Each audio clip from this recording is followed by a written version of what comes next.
You too, mate. If you want to make the weather, you have to take the blame.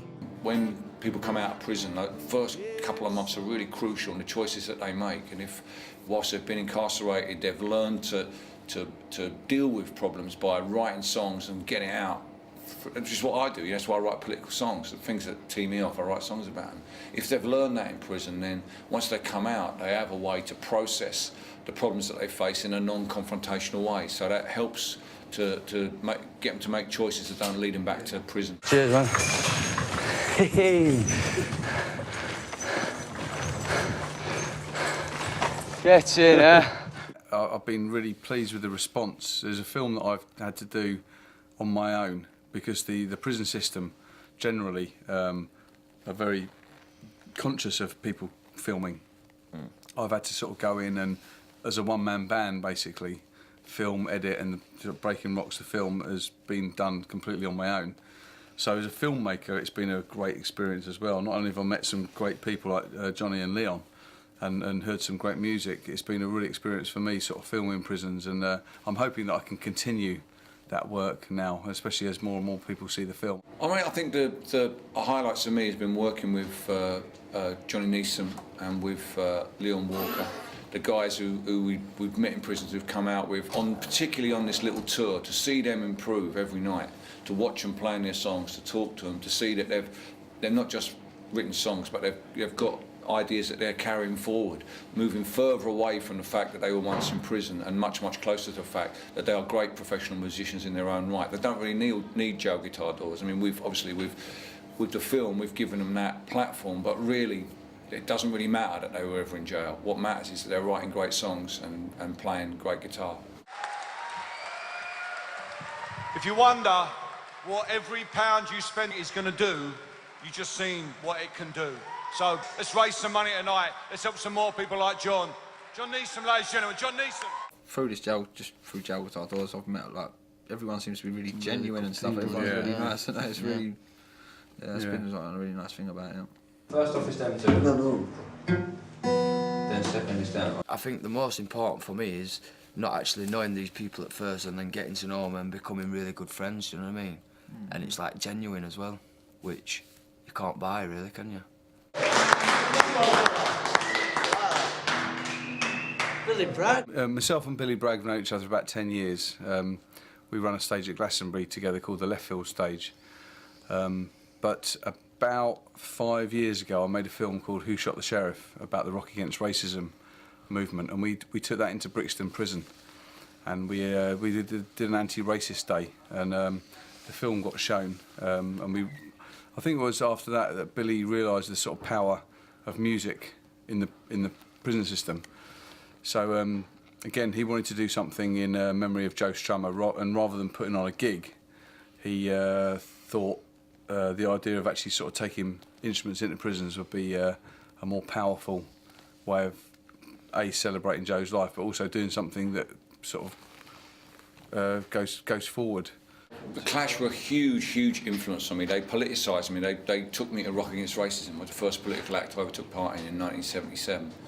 And so, you know, that to do something to give back to the inspiration, particularly from Joe Strummer, who was the political heart of the Clash.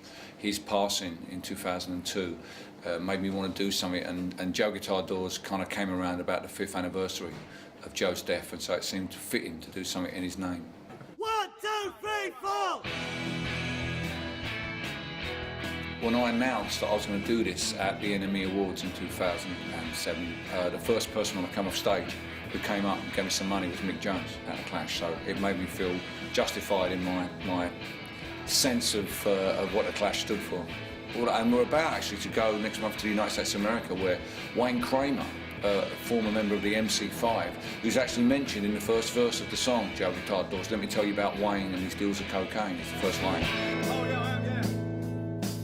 Let me tell you about Wayne with his deals of cocaine. A little more every day.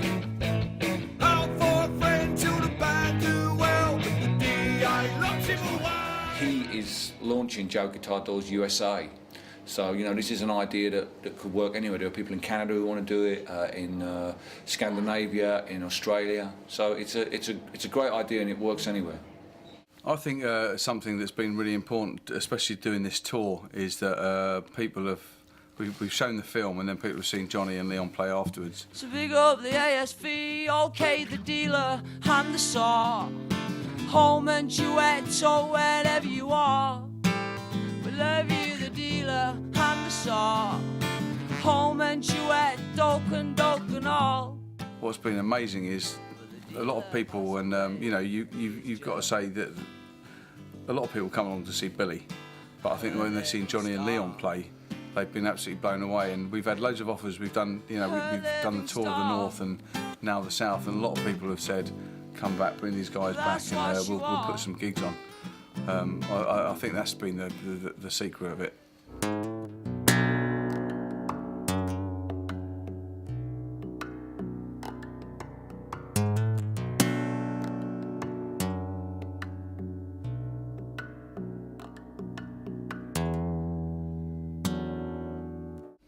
Basically made me decide that I want to do music as a career, really, because before I just like playing the guitar and writing songs, and that's all I was happy to do.